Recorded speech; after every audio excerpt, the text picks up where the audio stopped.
এবার লন্ডনের একটি সেমিনার থেকে বের হওয়ার সময় অন্তর্বর্তী সরকারের তথ্য ও সম্প্রচার মন্ত্রণালয়ের উপদেষ্টা মাহফুজ আলমের ওপর হামলার চেষ্টা করেছে আওয়ামী লীগের নেতাকর্মীরা।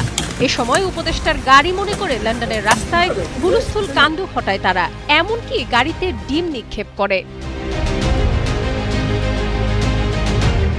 প্রথমে মাহফুজ আলমের গাড়িতেই হামলা হয়েছে বলে জানা গেলেও উপদেষ্টা মাহফুজ আলমের গাড়িতে নয়, লন্ডনে বাংলাদেশ হাই কমিশনের দুটি খালি গাড়িতে নিষিদ্ধ ঘোষিত আওয়ামী লীগের নেতাকর্মীরা ডিম নিক্ষেপ করেছে বলে জানিয়েছে হাই কমিশন।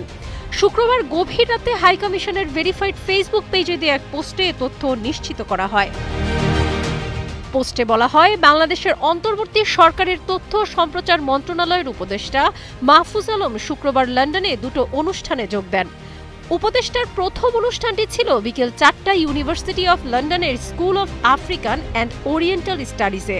বাংলাদেশে জুলাই গণ অভ্যুত্থানের 1 বছর পূর্তিতে School of African and Oriental Studies এবং বাংলাদেশ হাই কমিশন যৌথভাবে আয়োজন করে।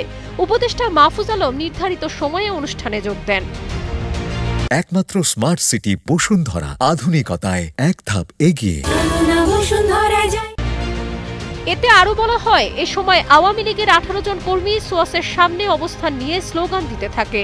সোয়াস অনুরোধে আগে থেকেই পুলিশ কড়া নিরাপত্তা ব্যবস্থা নিয়েছিল। অনুষ্ঠান শেষে উপদেষ্টা মাহফুজ আলম এবং হাই কমিশনের কর্মকর্তারা একাধিক গাড়িতে করে সোয়াস ক্যাম্পাস ত্যাগ করেন। তারা সোয়াস ক্যাম্পাস ত্যাগ করার পর বাংলাদেশ হাই কমিশনের দুটি খালি গাড়ি বের হবার সময় কয়েকজন দুষ্কৃতকারী রাস্তায় শুয়ে প্রতিবন্ধকতার সৃষ্টির চেষ্টা করে এবং আরও কয়েকজন দুষ্কৃতকারী পার্কিং এরিয়াতে থাকা অপেক্ষমান গাড়ির উপর ডিম নিক্ষেপ করে। যারা রাস্তায় শুয়ে প্রতিবন্ধকতা সৃষ্টির চেষ্টা করেছিল, পুলিশ তাদের সরিয়ে দেয়।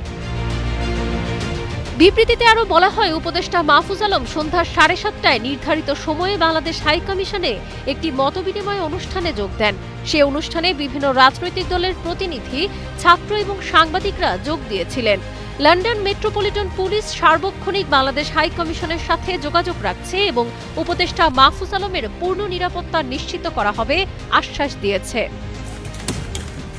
সাবরিনা কাজী, কালের কণ্ঠ।